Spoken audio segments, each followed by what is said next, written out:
The South Dakota Stories, Volume 7. My trip to South Dakota was the best summer ever. Now I don't need to go to Mars, because I've been to the Badlands. And I caught a bigger walleye than Dad when we went to the Missouri River.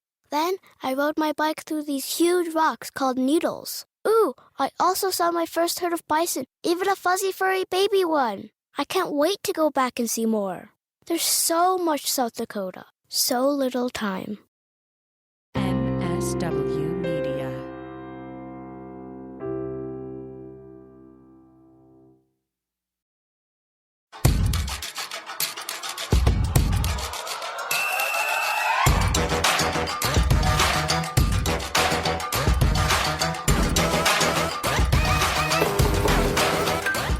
Welcome to Feminist Buzzkills Live, the podcast that has lasted 7 times longer than the Liz Truss Show. I'm Lizz Winstead, and as always, I'm joined by my co-host, Moji Alawode-El. Hello, and Marie Khan. Hello, all. Coming up on today's show, we are joined by Dahlia Lithwick, senior editor, legal expert, and fresh from writing Lady Justice, a book that we all need on our shelves. And comedian, writer, and host of the new podcast, Parenting is a Joke, Ophira Eisenberg drops by to laugh and rage about her reproductive choices. First and foremost being having children. But first, I want to talk about Mississippi giving tax breaks to corporations who donate to fake clinics. What? Yep, that's right. The state of Mississippi has decided that it is going to give tax breaks to corporations who are giving to fake clinics. And here's the kicker. A lot of them are oil and gas companies. And the other kicker is, I don't know. They have to be approved by the right-wing illiterati of Mississippi to qualify as an organization that's valuable enough to give money to. It's a shit show. Moji? It's such a shit show. Also, the architect of the bill, somebody named Jameson Taylor. Whiskey Taylor Foxtrot. Yes. Yeah. He said specifically that it works because even businesses that aren't explicitly anti-choice, right? Even businesses that are just like, we have no skin in this game, or we are even pro-choice, end up supporting this because you know what corporations like more than taking over the world? Tax breaks. They love tax breaks. And Mississippi has set aside almost $3.5 million in tax credits already just for this year that's almost over. But talk about, Moji, who gets the money? Who gets the money? Anti-abortion centers get the money. Places that don't provide any kind of health care get the money. Places that lie to pregnant people all the time. Also, places that kind of seem a little irrelevant now. Like, where in Mississippi can you get an abortion anyway? Well, that's another, like, this would be horrible anywhere, but we're talking about Mississippi, the place that Brett Favre is taking funds away from WIC, like state funds for people. Like WIC, it's amazing and astounding the way these funds are being grabbed away from where they could actually end up. Where they could do some help. Where they could actually help people. And now they're going to big oil, literally, instead of going to where they could actually do help. And as you said, Liz, Big Oil's been donating. They already know, they have a list of people that they know are going to get rebates off of this. And the thing is, I just have to reiterate, these are not clinics that provide prenatal care or any kind of care. These places are these fake clinics that throw some diapers and a prayer at you, that every single one of them has a foundational commitment to spreading the gospel of anti-abortion hate and not helping people who I don't know that I would say I would be okay with, but if Mississippi wanted to give corporations tax breaks to fund low-income people to get free prenatal care and care for their pregnancies, okay, I guess, but no. Better than this, by far. To receive the credit, the centers that get the money have to be certified by Choose Life Mississippi, who fought tirelessly to close down the clinics in Mississippi. So it's not even about funding care, it's about funding an ideology, and that shit is bullshit. And truthfully, Whiskey said specifically that, supporting the movement, not supporting pregnant people, not supporting people who need help, not supporting poor, not even supporting the goddamn unborn, which is, not a thing. Supporting the movement. Right. And the framing, I'm sure, to the corporations. I mean, the whole thing about gaslighting the corporations is like, some of them are like, I don't care what you do, I'll just get a tax break. But also, maybe there are corporations out there in the world that would be like, wait, hold up. You didn't give me the full story.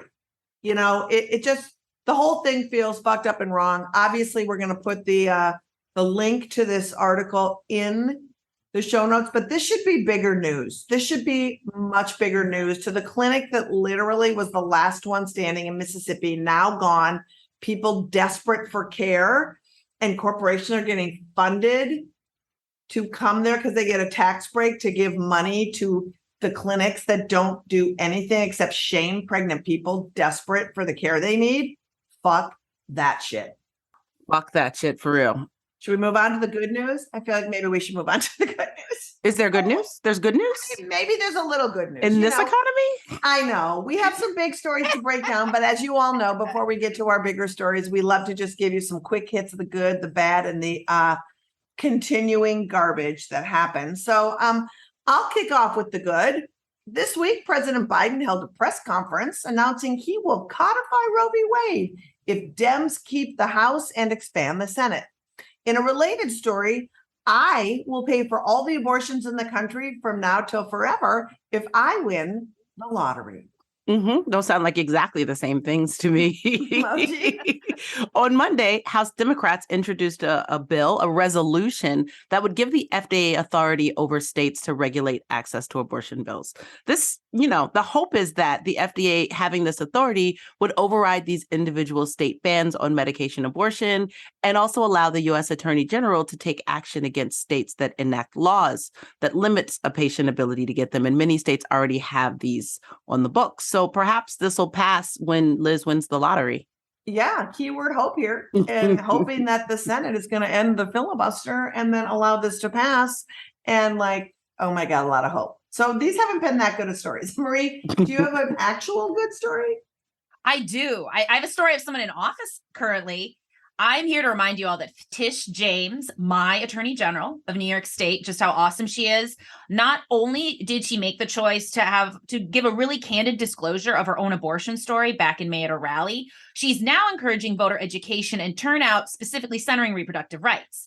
And in many states, attorneys general, those folks are elected. So these roles can really greatly affect abortion access. And it varies from red to blue to purple states, whether that position is elected. So Tish James wants you to do your voter research and say the word abortion. Okay, let's say it for Tish. Should we do it 1, 2, 3? Here's for Tish. 1, 2, 3.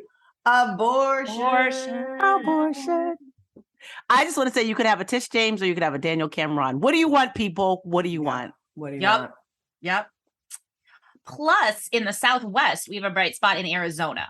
Once Roe fell, there's been a back and forth in whether a law from 1864 banning basically all abortion is now active, or if the 15-week ban that was passed earlier this year is the one people should be living under. We'll leave you alone to puzzle that problem out. We find both versions trash and repugnant, but at least due to the Arizona Court of Appeals, legal care is still available up to 15 weeks.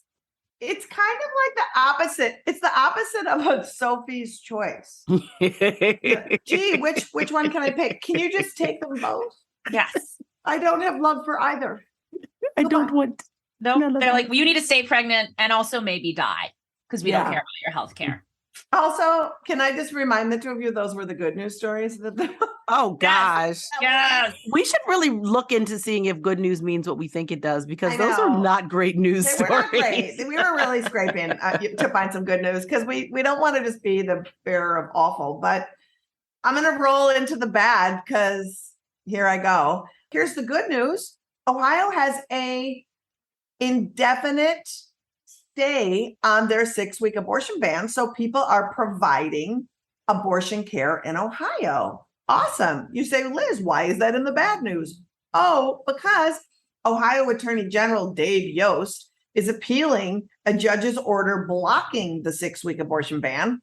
And he is tirelessly trying to harm people. This is the same dude who went on Fox News when that poor 10-year-old had to seek an abortion in Indiana because of the Ohio 6-week ban. He went on Fox and he actually said, quote, "There is not a damn scintilla of evidence that this person exists. And shame on the Indianapolis paper that ran this thing on a single source who has an obvious axe to grind."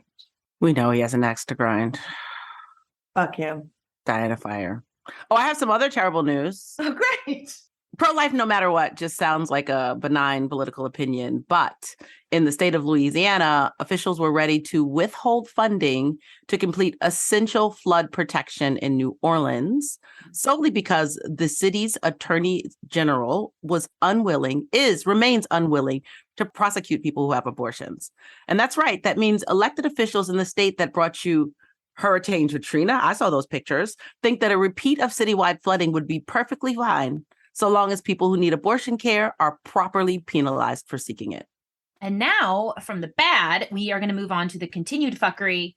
This November, Kentucky voters will need to vote yes or no on this important bodily autonomy question. Are you in favor of amending the Constitution of Kentucky by creating a new section of the Constitution to state as follows, and this is the important part, to protect human life, nothing in this Constitution shall be construed to secure or protect a right to abortion or require the funding of abortion, ? So as Shaka Khan, my categories, this is a confusing LSAT puzzle. Your buzzkills did the work, and voters literally have to vote no in order to support abortion on this. I have no idea. You, Liz and Moji, are just shaking their heads. I would have said yes. I didn't understand a fucking thing you said. Yeah. I would have absolutely said yes. That from the state that sort of half outlawed no-knock warrants, it's still a thing. So, oh, right. Oh, that's Daniel Cameron's state, my boyfriend. Yeah, Daniel Cameron, worst AG in the land. One of them anyway. I don't know. Maybe the Ohio guy is too. It's a mystery wrapped in a riddle. Oh, Marie, you have one more story. I do. North Carolina. Their politicians are again playing Dr. God under the covers with their constituents. They are trying to make it a state law that only doctors can prescribe abortion pills. Providers are fighting back and went to state trial on Monday to block enforcement. They asked the court to invalidate multiple state laws on the basis that they violate several fundamental rights protected by the North Carolina Constitution. And currently, nurses, midwives, and physician's assistants are just some of the folks who have been able to provide legal medication care in the state. And this would be a huge step back if that was taken away. Well, at least they're fighting. God bless them. So, I guess we had the I don't know if we had any good stories. Maybe we had one. I don't know. You might win the lottery. I'm excited about that. I mean, yeah, we're just throwing some shit against the wall here. That feels right? great. I want an abortion. If you, Liz, if you win the lottery, I will go out of my way to get pregnant so you can have the honor of buying me an abortion. Oh my God. I would try. I hope you would get knocked up, Marie, on purpose just so I could buy you that. Yes, because that's what everyone thinks the pro aborts do. That's what they think we all do, right? I remember having somebody say, I know people who get pregnant and have abortions for money for stem cell research. And I'm like, or you don't. No, you don't. Are they the same people that dress up like cats and then there's a litter box outside in the school? Is it the same people? Fucking assholes. Anyway, we got to keep moving. As always, these stories will be in the show notes so you can read all about them and realize that we're not just making this up. And we always want to remind you at this point in the show that the best, most up-to-the-minute resource on accessing abortion care and funding for your care is ineedana.com. And of course, we got that in the show notes. So let's get to our bigger stories. The BS is popping, Moji. Oh, yeah. I got this. All right. So abortion bans, they're like popcorn, but they're poorly thought out, incredibly harmful, and truthfully really cruel. So several stories emerged this week of pregnant people in crisis who were unable to get care in their state, not because doctors didn't know what to do, but because the pro-life no matter what laws have not actually thought through what no matter what means. And what it means is that people can't get care until they are in sepsis and close to death. It means doctors have to watch people's health deteriorate before they can provide care. It means pregnant people have to hold dead or dying fetuses inside of their bodies for days or weeks. And it means no one, not even your elected official, will help. All of this is preventable harm that people now have to suffer through in too many states in this country. And while people are suffering, politicians will lie and say these laws are designed to protect them, and they're lying. So I'm going to just start with Texas. Texas had a story of a patient who was 18 weeks pregnant. They'd lost her amniotic fluid, right? And amniotic fluid is basically what a fetus floats in and develops in. And once you lose it, it's not much happening. Miscarriage is imminent. But because of Texas, because she was in Texas, because of Texas's abortion law, she had to wait 3 days until she was feverish and weak with infection, unable to walk down the hallway in the hospital to have the abortion that was needed to save her life. But if the doctors had performed the abortion before she was close to death, they could have been charged with a felony. I just want to remind you, Texas's abortion ban criminalizes performing an abortion from the moment of fertilization till unless the pregnant person is facing a life-threatening physical condition aggravated by, caused by, or arising from a pregnancy. And the penalties for a doctor are a $100,000 civil fine and or life in prison. So it's not like, oh, we'll just pay this, right? It's a lot. It's really harrowing. And this is one story that emerged, but this is not the only story. These stories are just so tragic because the ambiguity of it it feels really scary to me. And, in the Texas case in particular, the one thing that I found really unbelievable was she faces long-term implications from having to wait. She said that, this bacterial infection created such scar tissue in her uterus, so severe that they not only had to surgically remove it, they don't know if she's able to ever have kids again. And how fucked up is that? Also, and I don't want to in any way prioritize wanted pregnancies, but this was a wanted pregnancy with a privileged family. They had healthcare, they had insurance, they are educated, and it seems like financially comfortable people. I don't see what's pro-life about making her suffer and risking her fertility. And again, this is one story we heard about in Texas. This can't be the only story in Texas. There could be complementary stories happening at the same time. And I also wonder, of stories we don't hear that are framed under Texas's abysmal maternal mortality rate. It might be like, oh, a person died because they didn't get the abortion they needed. And maybe that's not classified as that's the problem. It's just a sort of maternal mortality, right? Mm-hmm, mm-hmm. Well, and we also know, Moji, this is random because we were talking about this not being recorded earlier in the week about how Texas's Department of Health isn't releasing statistics that they were supposed to release now that would influence elections, will influence funding decisions. All these things aren't happening. So we're not able to see the actual harm out of this. Those folks that don't have the privilege to talk to people and advocate for themselves, that have just had to stay in Texas and have passed away, have suffered because of this pregnancy. We're not going to see any of that. We were supposed to in September, and Texas decided, nope, those aren't going to be out until 2023. Yeah. So it's just this let them die pile up of bureaucracy, and human lives are at stake. It's terrible. And the story out of Tennessee is, it's just so interesting to me to hear how these stories play out and just how cruelty can have so many heads like a hydra, right? In Tennessee, a woman who was in her second trimester of pregnancy was diagnosed with a pregnancy that was incompatible with life. And because abortion is not allowed in Tennessee, and the woman's blood pressure started rising because she couldn't terminate the pregnancy, she had to be taken to a 6-hour ambulance ride to North Carolina to get her abortion. When she got to the hospital, hundreds of miles away, her blood pressure was at this point through the roof, and she was showing signs of kidney failure. Now, this law in Tennessee has a different kind of twist because while, like most of these laws, it makes providing abortion a felony, it doesn't contain the explicit exceptions for abortion at all. So what Tennessee does is say, you can provide an abortion that's necessary to prevent death or serious permanent bodily injury, but the doctor has to prove the procedure was necessary in a court that's trying to ban all abortions in something that's known as affirmative defense. And the AP describes affirmative defense as, instead of the state having to prove that the procedure was not medically necessary, the law shifts the burden to the doctor to convince the court it was. Bans in North Dakota and Idaho, both which are currently blocked, also use this affirmative defense language. No exceptions, only that the doctors can use defenses after the fact.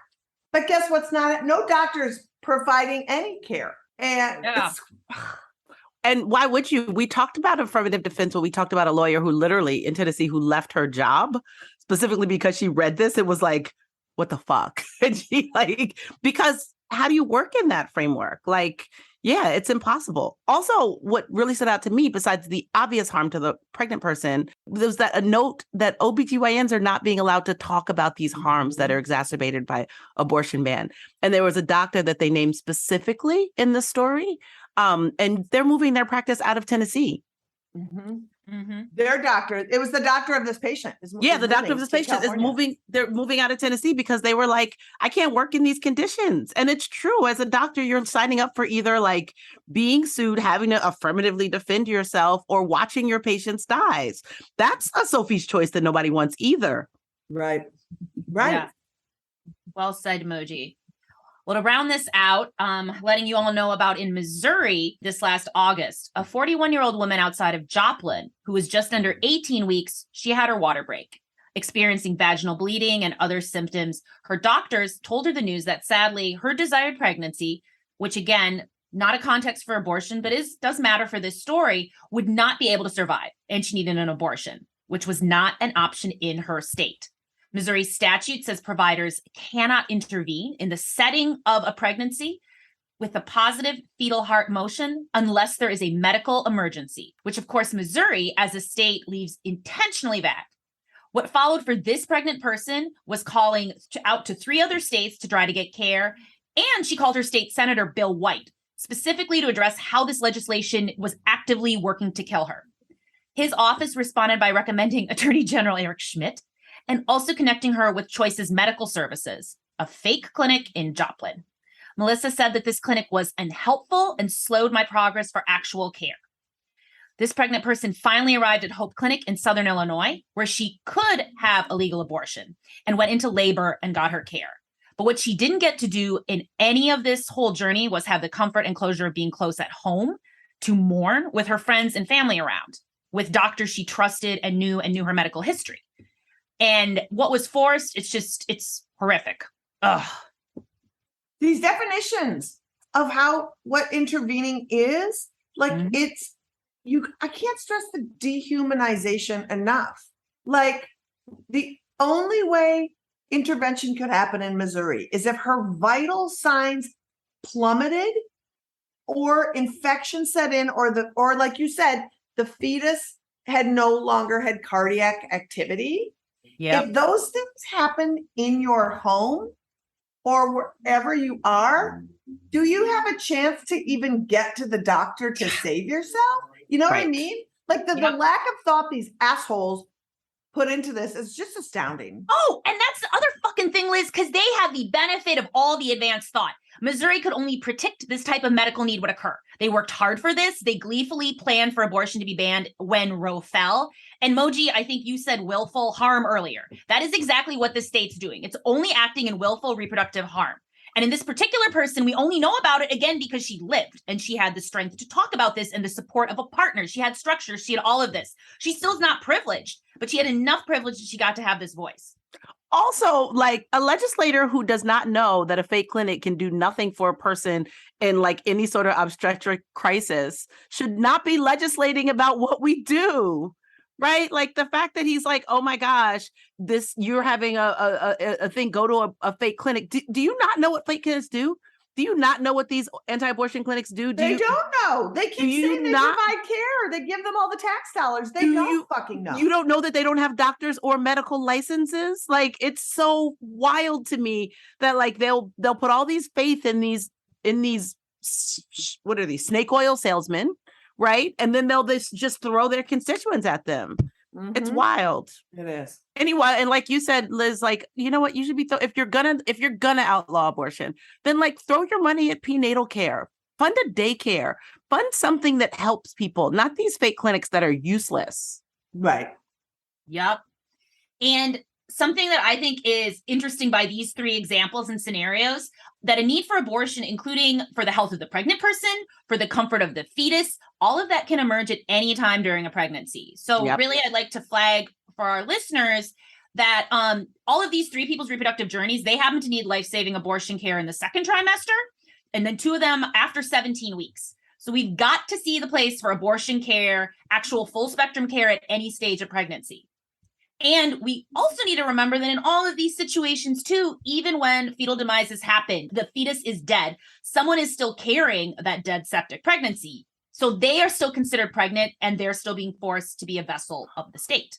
That's right. And I think that's so important, Marie. Also, just a reminder that in the landscape of abortion care, when we talk about protecting all abortions, we mean that, because while medication abortion is revolutionary for a lot of things, people who have problems in the second trimester and the third trimester, they need medical intervention and they need to get it. And at this point in our nation, it is mostly the independent clinics that provide that care and some hospitals.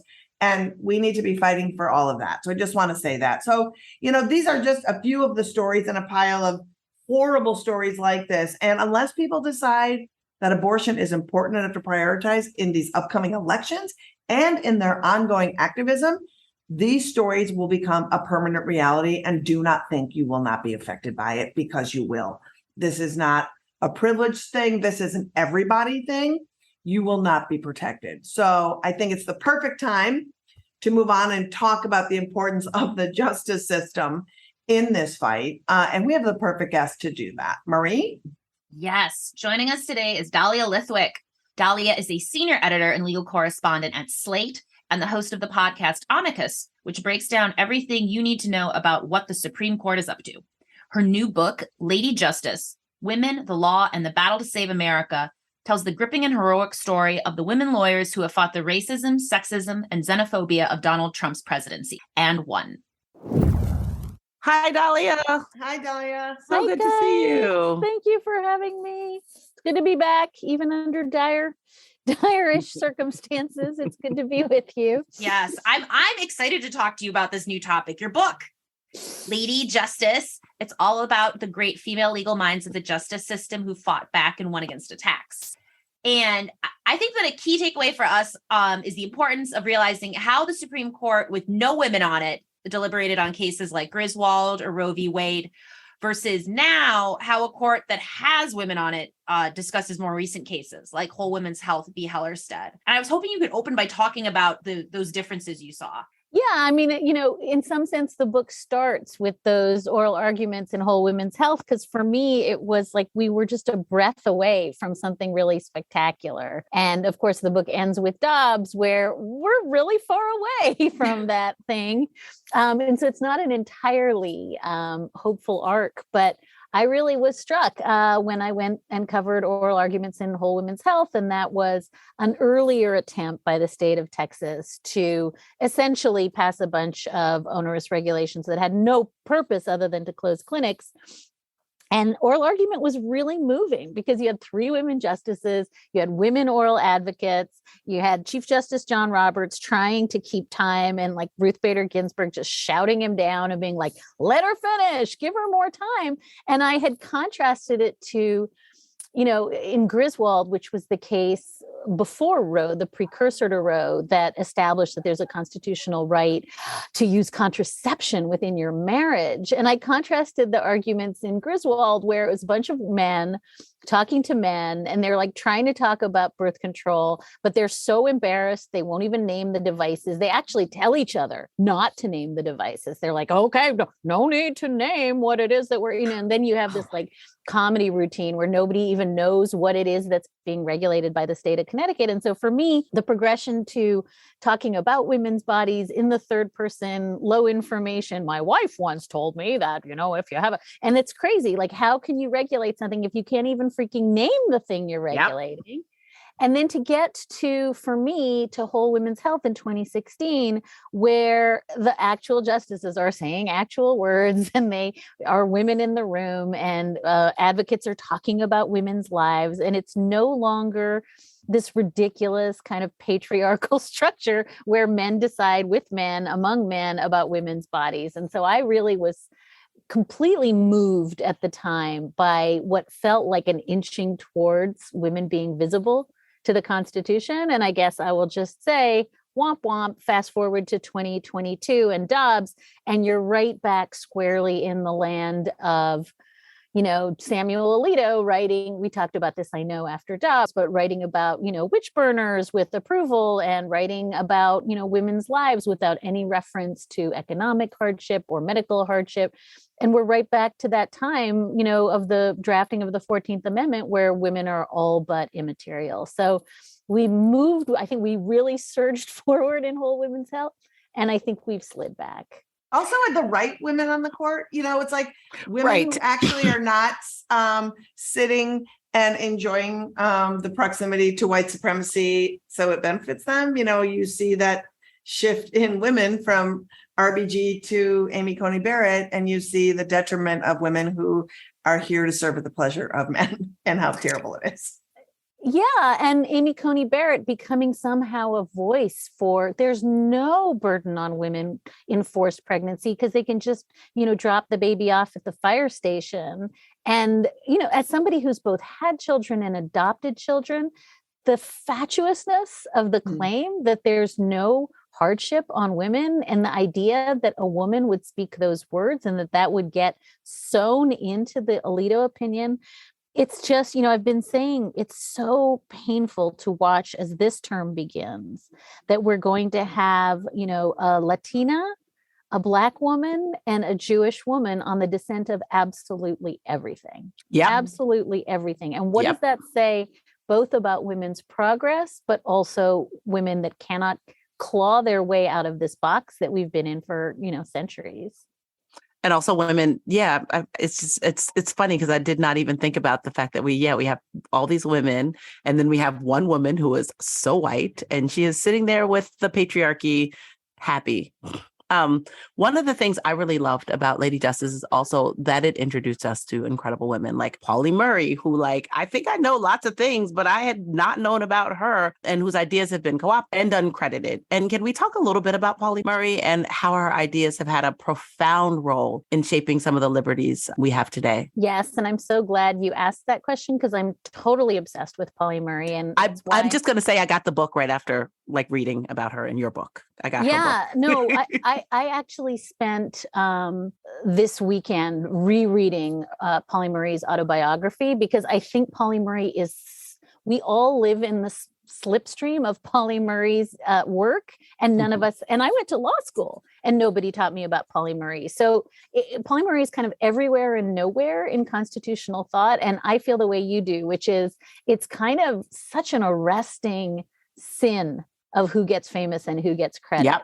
That Pauli Murray doesn't have an endowed chair in every university in the country. So the very short version, and I really urge people not just to read, there's some amazing books, there's an autobiography, there's also an incredible film that Julie Cohen and Betsy West made last year called My Name is Pauli Murray. And I really want, if nothing else, I want people to be as obsessed with Pauli as I am. I will start just by saying Pauli Murray might want to be called they today, was very much gender non-conforming before there was language for that or any structural support for that. But Pauli Murray is this amazing constitutional warrior who, because Pauli Murray is a woman or presents as a woman, can't get into Harvard Law School because Pauli Murray is Black, can't get into UNC.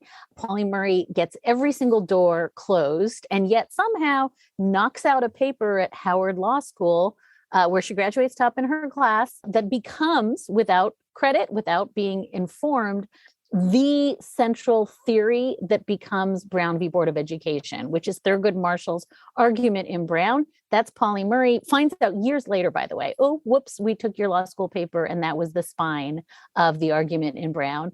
Same thing later, RBG cites Pauli Murray, this time at least puts Pauli Murray's name on the brief in one of the singularly most important cases to do with gender discrimination and using the 14th Amendment to fight gender discrimination.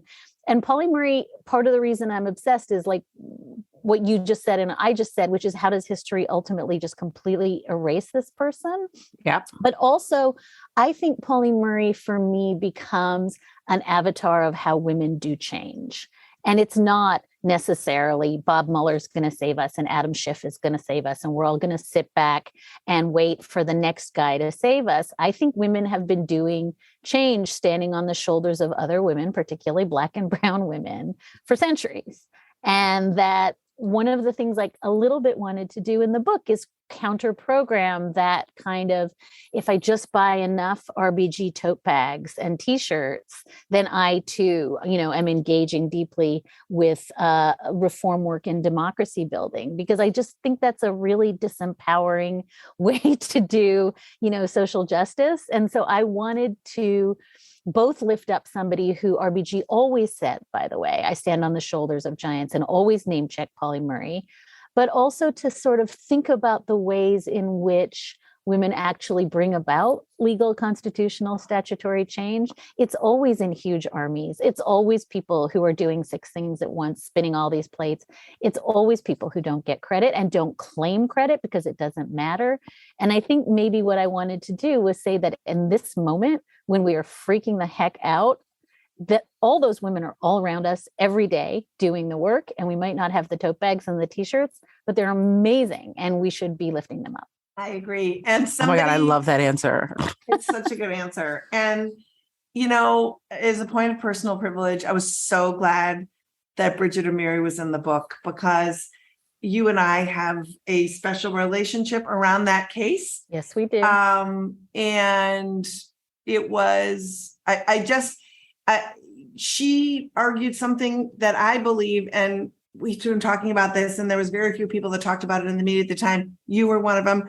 Our podcast did a whole episode about it. Rachel Maddow did. But it was a case that was a foreshadowing of how horrible our country could become.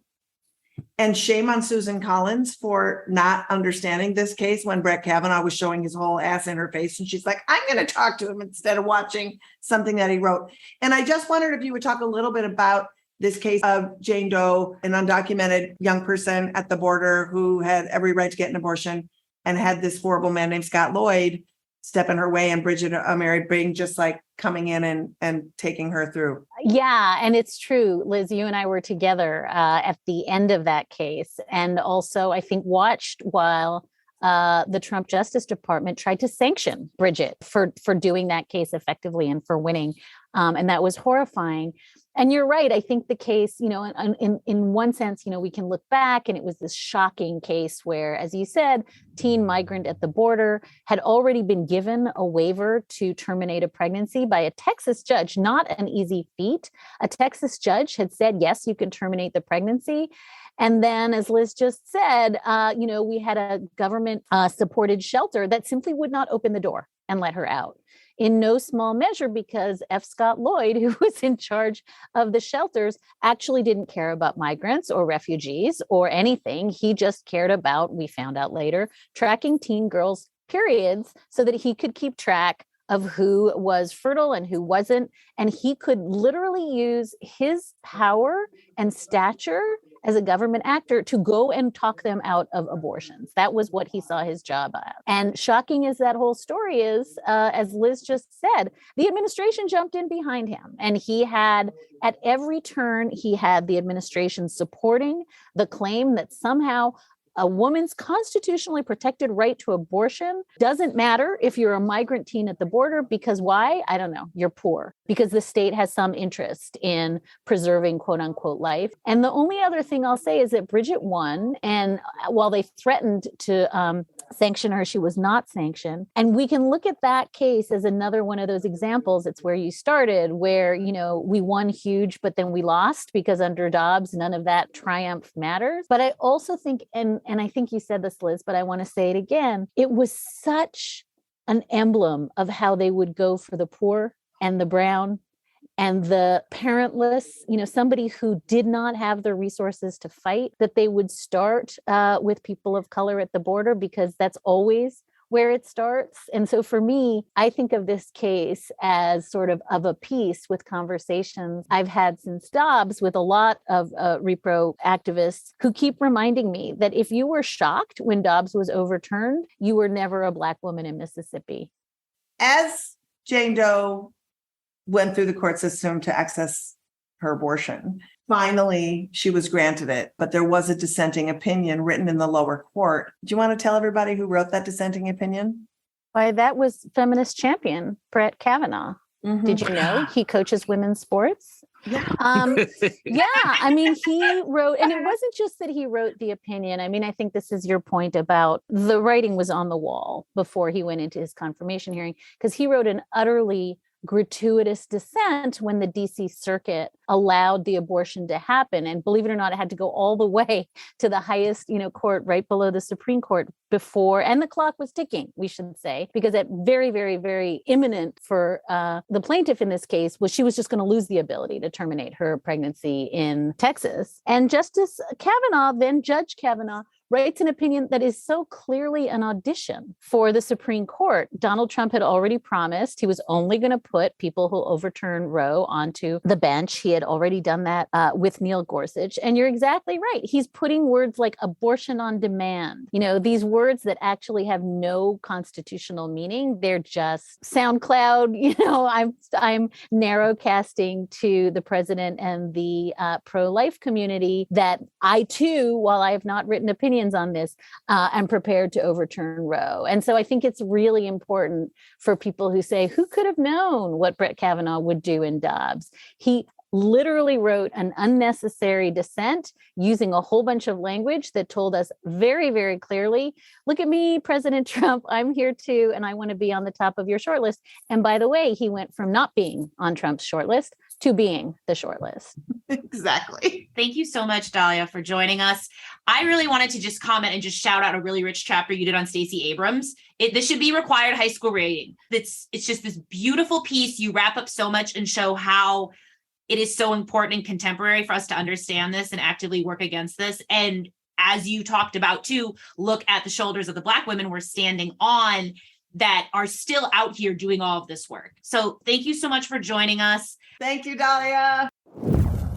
Thank you so much to Dahlia for joining us. You can follow her on Instagram, Dahlia_LITH, and Twitter, Dahlia Lithwick.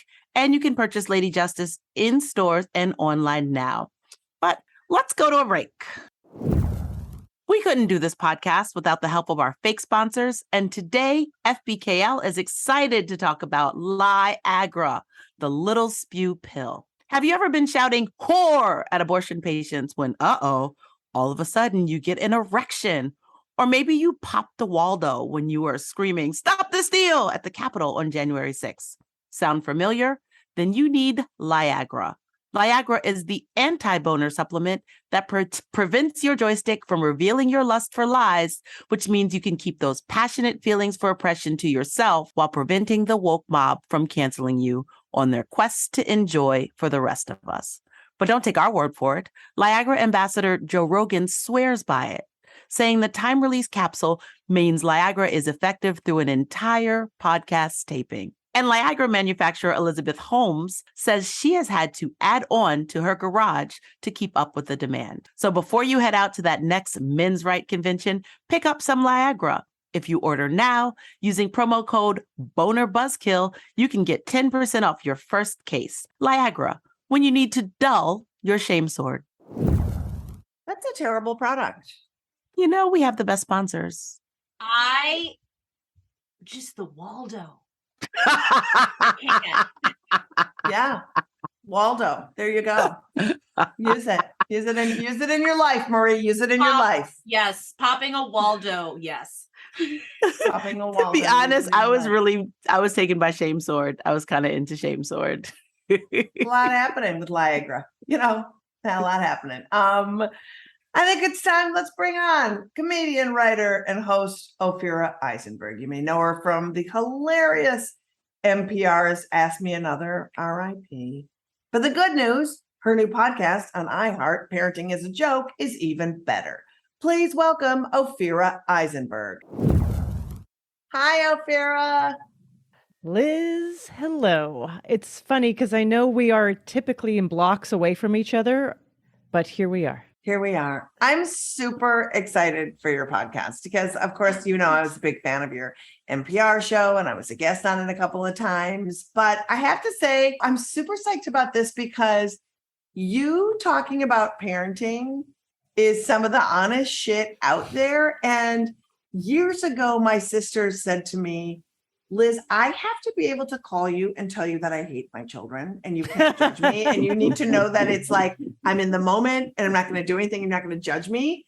But I feel like you speak to people like in a way that is fucking needed right now. Says the woman who only has abortions. Okay, that's I mean, again, it's true. Why are you talking people out of having babies? What's wrong? I'm kidding. So yeah, well, you know, this pregnancy ultimately was I couldn't think of anything that was more a choice. Like most people of my age, when they do it, you make so many choices to try to make big choices happen. Yeah. Yeah. So what is it? What when people listen, what are they going to be thinking when they listen? So, like what can people expect? I would say, so the inspiration from this project for me was, you know, I did this later in life. So I planned most of my life not to have a kid. And then it happened. And then I was lost because I'd never focused on kids, basically disowned any of my friends that had children, just being honest. And then I was working in stand-up, which talk about like a place that doesn't really attract people that are... A welcome environment for parenting. Yeah, a welcome environment. It's like everything's the opposite. And even the image of a stand-up is very independent, right? So I was searching I was like, where's the smart stuff out there about parenting? That was even hard to find because just most people were talking about, if you can believe it, very traditional lives. Oh, I believe I'm a parent. I'm also a later parent that has a very choice, but I'm like, oh yeah, I don't listen to podcasts because like parenting podcasts, because it's like, oh, how to build the perfect Montessori household or this has happened to me. And I don't know if you've had this problem. Sometimes you're like, this parenting group seems fine. And then you're just like, I think these parenting group are white supremacists and evangelicals. They're like really, really vocal. Yeah.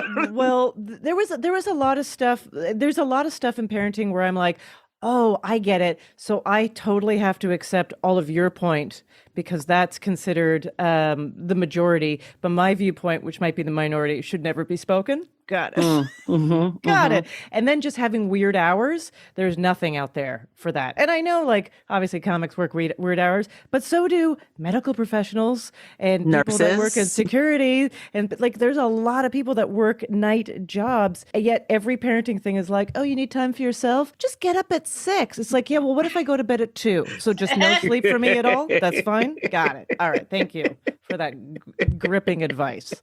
So, and then I just noticed too that and I really appreciate that compliment, Liz, is that there were more people bringing on stage stuff about being a parent. And I think just about being a woman. It was more like, I don't care what you think of me. This is the truth. I no longer am here to seek your approval on my experience of living this life. And I did find in the beginning, you know, some people would be like, oh, I got to make sure, you know, like, are you going to do a lot of parenting stuff in your set tonight? Because that was still seen as, I don't know, niche. And I was like, oh, I get it. So when there's 7 white guys in hoodies back to back on a show, all talking about their dicks to a crowd that is filled with all kinds of people, that's a universal.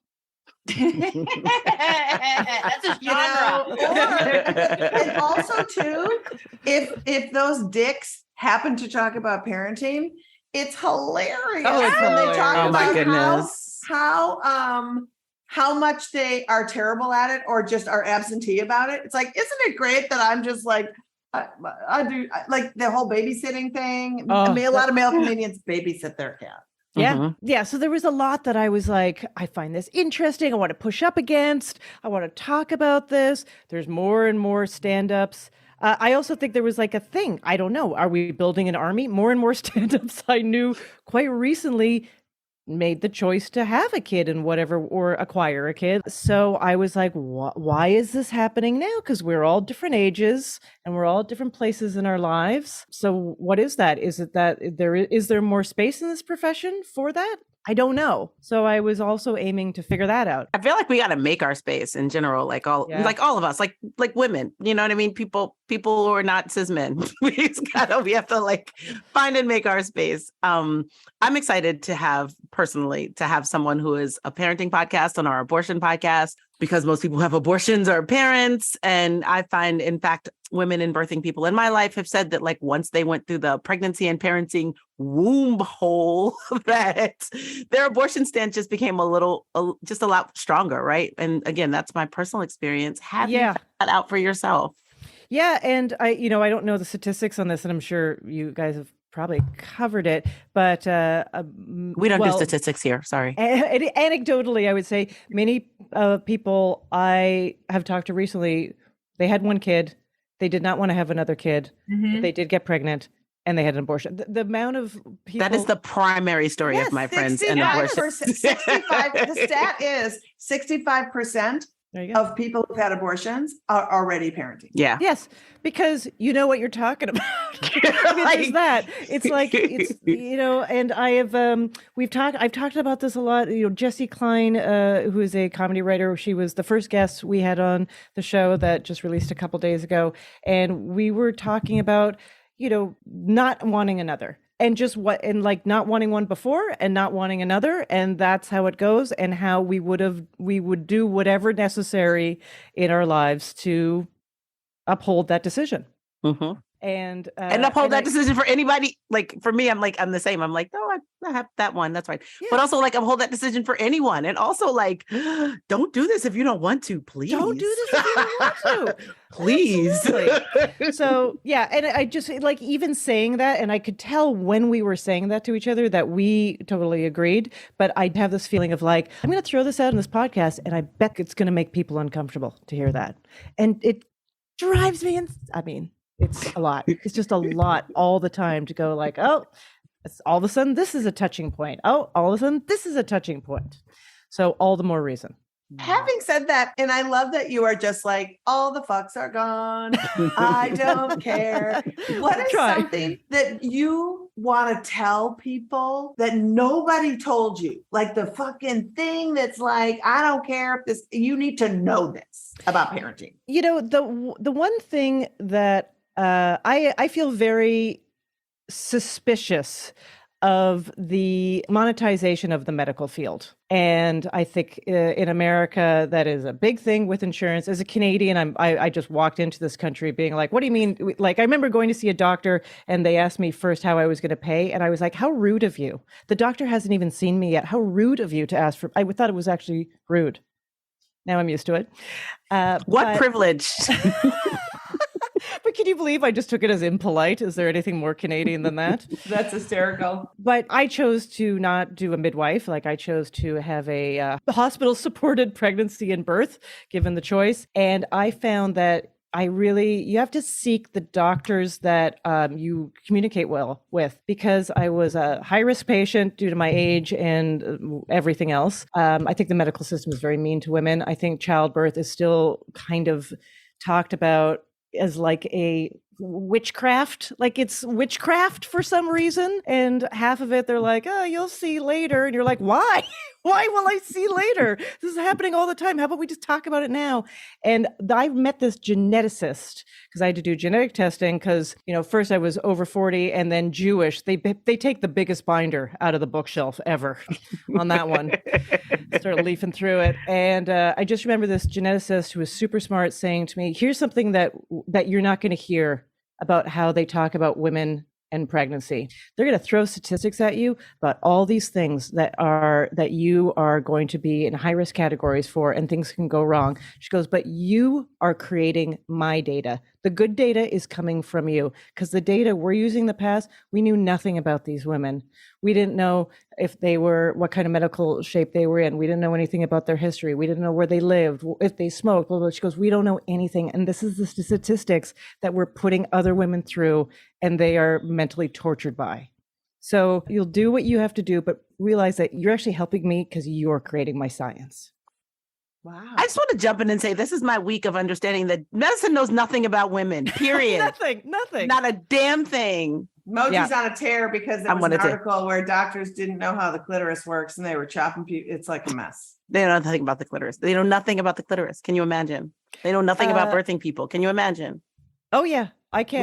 Like half the population doesn't do it half the time. Yeah, I was talking, someone was telling me, a young woman was telling me how in summer camp, the counselors took her and a bunch of friends aside and showed them how to really properly give a good blowjob. I was like, were they taking the guys aside and showing them how to like go down on a woman properly? Because as far as I can tell, that is the class that is required. Yes. Yup. What? Or even just some finger action. Simple thing. Can I just anything. ask for anything simple? Or how about you start with this? Ask a question. Anyway. We're going down the womb. Anyways, We're going down the wall. But I did find that interesting. Just like the thing about like, wow, that is still happening. I mean, that is obviously very specific, but still, yes, no doctors not knowing anything about the clitoris seems to me. It was in the New York Times this week, and I'm still thinking about it. I'm still talking about it. That was like That old Monday. rag. Speaking of the news, one of the reasons why we love to talk to comics is because while this everything is off our world, you all give us a reason to hang on. How do you go about curating your news? How do you go about choosing what to talk about, what to walk away from? I do a lot of like a little bit of this, a lot of escapism. I only read my news. I try to stay away. I don't like watching news on TV, honestly. yes. I can't handle it. I don't like it. I don't like how it's being given to me. So I prefer to read it. And my television is for all my escape stuff. Fun box versus where I get my news. And then I used to, if maybe everybody else does this too, look a lot on Twitter, and I'm like, no more social media for my news. That because it's just so easy to not look at the lens that it's coming from or through, and go like, oh my goodness. And even at times, I try to sometimes just go, people have to make news because what kind of headlines sell news, and just always think about that. I actually was at a Women in Science event last night, like where they were giving away grants to all women scientists. Incredible. Yeah, WISE. It's called thing. Wings World Quest, and it was this big gala where they have all these scientists working in a variety of different fields. And I was talking to this woman who basically studies dust, as she was telling me to inform. And I was like, well, that sounds depressing, right? The dust is even getting worse. Is the dust even getting worse? Is it? I want to know. Is the dust getting worse? She goes, oh, I'm not one of those doom and gloom scientists. That's like a school of thought. And I was like, that's a school of thought? That isn't just like that's science. Yeah. And she was like, oh, no, that's a school of thought. That's a choice. You're saying that's a choice. That's a choice. Oh my God. Well, I want to know, since you brought it up, what is in your fun box? Oh, I am the most. Yeah, my fun box on every level is pretty pedestrian. I like it. I like it pretty straight ahead there. Yeah, I mean, me too. Let me tell you, I'm watching every show that I watch to escape. I can only have conversations about it with like 8th grade girls. I'm like, if you watch Never Have I Ever, and like, oh my God. That's pretty good. I'm actually watching that too, Liz. Yes. Okay, then I don't feel so bad. But I'm obsessed with what like high school kids and middle school kids are going through, because also the shows are like full of queer kids and people who are just like around and like they tackle issues, and like, oh my God, I was having massive mental health issues in 8th grade, and I can't imagine addressing that on the Brady Bunch, it's like so oh my weird. God, yeah where it's just like more pie. Yeah. It's true. So what else are you doing other than the pod? Are you doing some stand-up? You back in it? What's happening? Doing some stand-up. Yeah, stand-up is, it's a pretty interesting world out there in New York, stand-up. I mean, the clubs are packed, which always feels, I mean, I just think like I'm just microdosing COVID all the time at this point, pretty much. It's amazing how it's over due to mutual decision. But, the crowds are back in their regular. And by that, I just mean right after when we were coming back, I think there was this feeling like, oh my God, everyone is like going to be the nicest, most well-behaved, like receiving crowds ever. And now it's back to like, kind of too drunk. And I do think that people have forgotten how to really appear in public still. They're there, they put on the shirt and the shoes and they have a wallet full of money, but they actually don't know how to act. Yeah. Yeah. The awkward is very real. It is definitely real. Well, Ophira, we could talk to you all day. I'm so excited about your podcast. Oh, and thank so you so excited much. about all the things that you do. You're one of the funniest people I know. And if you don't know Ophira, please try and find her for appearances and tour dates. You can go to ophiraeisenberg.com. Follow her on social media at Ophira E on Insta and Twitter, at Ophira NYC on TikTok, and listen to her new podcast, Parenting is a Joke, and follow that Parenting is a Joke on Instagram and Twitter. And of course, all of that will be in our show notes. Ophira Eisenberg, please come by anytime. Oh, my pleasure. I love talking to you all. Thank you. Thanks, Caroline. Thank you. Thank you again, Ophira, and thank you, Dahlia, for joining us. Again, you can purchase Dahlia's book, Lady Justice, at bookstores and online right now. And thank you so much for listening. We are here for you as we navigate these dark days. We want to be a reliable info hub and a source of humor as we face some really hard times together. We are in this together. We got you. Subscribe, write a review, give us 5 stars. It's the best way for our podcast to reach more people. And by doing so, you are helping more people learn about this assault on abortion access. To keep up on the latest repro news, follow us at Social Abortion Front on Twitter, Instagram, Facebook, TikTok, and YouTube. FBK Live is edited by Remy DeTournay and is produced by Abortion Access Front. Looking for where you might fit in some abortion activism? Look no further than our 5-part training series, Operation Save Abortion, available in video and podcast form. Gather friends, watch or listen together, and follow the activity guide for a full experience. Details on the series are at operationsaveabortion.com. Looking for some action? Like to be a part of the solution action? This week, early voting has started in many states. So while you're thinking about who you want to represent you, take the time to examine what your city could be doing to protect reproductive health care. Check out NIRH's Local Reproductive Freedom Index, linked in our show note, to start planning out the changes you can push for in your city. Never forget that your elected officials work for you. When you head over to operationsaveabortion.com, you can also watch our video on state and local advocacy to get your training started in pushing for local policy change. And on this page, there are many other local and national actions and educational opportunities when you click the activist calendar. That's right. And appearance alert by me. That's right. It's a narcissism update. I'm doing my year-end review shows in the Twin Cities at the Parkway Theater. If you want to see this year skewered the way it should be, ripped through the shreds, dragged for filth, you can do that for 2 nights in Minneapolis, December 30th and 31st. Tickets info are at theparkwaytheater.com.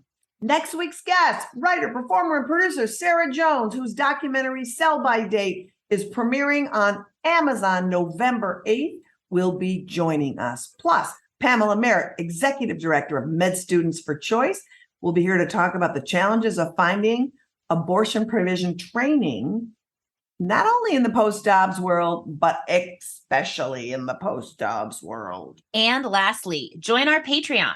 You'll support great content and get cool FBK merch and experiences. Ooh. All pledges support this pod and all our activism at Abortion Access Front. Pledge at patreon.com/feministbuzzkills. And we leave you with a man who should have taken a double dose of Viagra before he decided to show us his whole ass.